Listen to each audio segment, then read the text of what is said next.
Hey guys, check this out. I got part one here out of the Fundamentals. This is from a book I just picked up. I never heard of it before. It says Neville Goddard on it. I had to grab it. The Wealth Mindset. I'm gonna go ahead and get into part one here, and I'm gonna go ahead and share this book here with everybody. See what you think. With so vast a subject, it's indeed a difficult task to summarize in a few hundred words what I consider the most basic ideas on which those who seek a true understanding of metaphysics should now concentrate.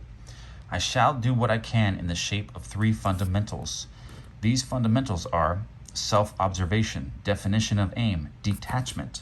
The purpose of true metaphysics is to bring about a rebirth of radical psychological change in the individual. Such a change cannot take place until the individual first discovers the self that he would change. This discovery can be made only through an uncritical observation of his reactions to life. The sum total of these reactions defines the individual state of consciousness, and it's the individual state of consciousness that attracts the situation and circumstances of his life. So the starting point of true metaphysics on its practical side is self-observation. In order to discover one's reaction to life, reactions that form one's secret self, the cause of the phenomena of life.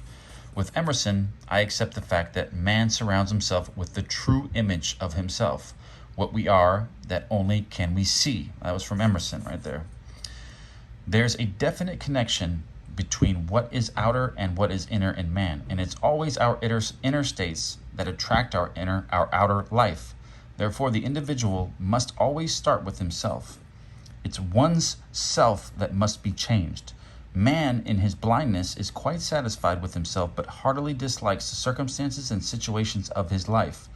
He feels this way, not knowing that the cause of his displeasure lies not in the condition nor the person with whom he's displeased, but in the very self he likes so much.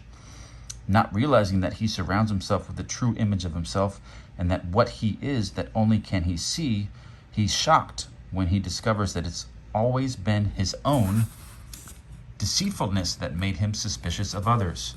Self-observation would reveal this deceitful one in all of us, and this must be accepted before there can be any transformation of ourselves.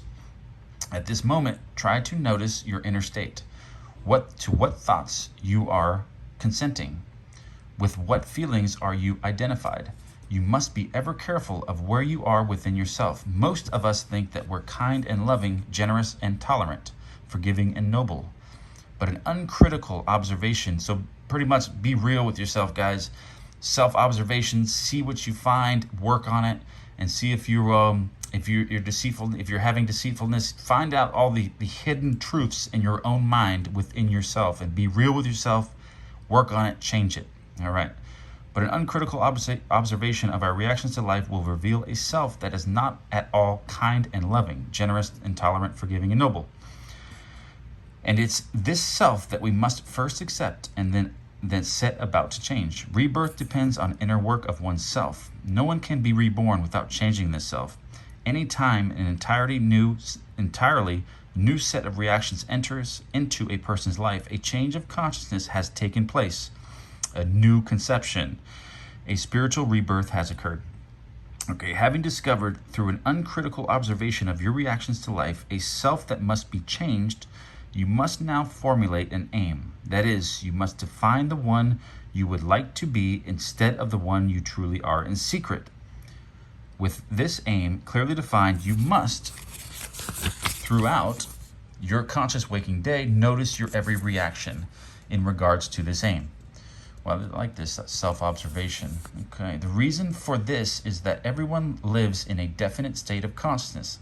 That state of consciousness we've already described as the sum total of his reactions to life. Therefore, in defining an aim, you're defining a state of consciousness, which, like all states of consciousness, you must have its reactions to life. For example, if a rumor or an idle remark could cause an anxious reaction in one person and no reaction in another, this is positive proof that the two people are living in two different states of consciousness. Well, okay, I like that example. If you would define your aim as being a noble, generous, secure, kindly individual, knowing that all things are states of consciousness, you can easily tell whether you're faithful to your aim in life by watching your reactions to daily events.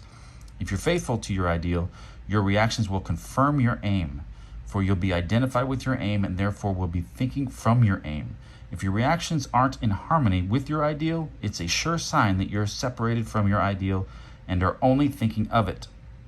Assume that you're the loving one, so you got to think from it, not of it. Okay, assume that you're the loving one you want to be, and notice your reactions throughout the day in regards to your assumption. For your reactions will tell you the state from which you're operating. Oh, I like that idea. This is where the third fundamental, detachment, enters in.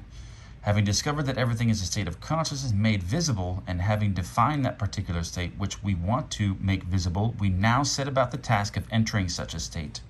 For we must move psychologically from where we are to where we desire to be. The purpose of practicing detachment is to separate us from our present reactions to life and attach us to our aim in life. This inner separation must be developed by practice. At first, we seem to have no power to separate ourselves from undesirable inner states, simply because we've always taken every mood, every reaction as natural and have become identified with them. When we have no idea that our reactions are only states of consciousness from which it's possible to separate ourselves, we go round and round in the same circle of problems, not seeing them as inner states, but as outer situations. We practice detachment or inner separation so that we may escape from the circle of our habitual reactions to life. That's why we must formulate an aim and constantly notice ourselves in regard to that aim. This teaching begins with self-observation. Secondly, it tasks, what do you want? And then it teaches detachment from all negative states and attachment to your aim. This last state, attachment to your aim, is accomplished by frequently assuming the feeling of your wish fulfilled. We must practice separating ourselves from our negative moods and thoughts in the midst of all troubles and disasters of daily life. No one can be different from what he is now unless he begins to separate himself from the present reactions and to identify himself with his aim. Change of concept, guys. Detachment from negative states and assumptions of the wish fulfilled must be practiced in the midst of all the blessings and cursings of life.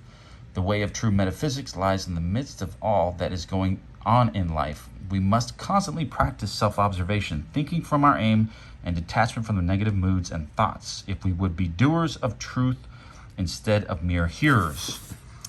Practice these three fundamentals, and you will rise to higher and higher levels of consciousness. Remember always, it is your state of consciousness that attracts your life. Start climbing.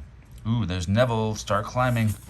All right, guys, I love that. Okay, the wealth mindset. They got me going here. That's the first chapter. That's the self-observation, the first step. I'm going to get into the next ones here, guys. Questions, comments. Tell me if you love this. I love it.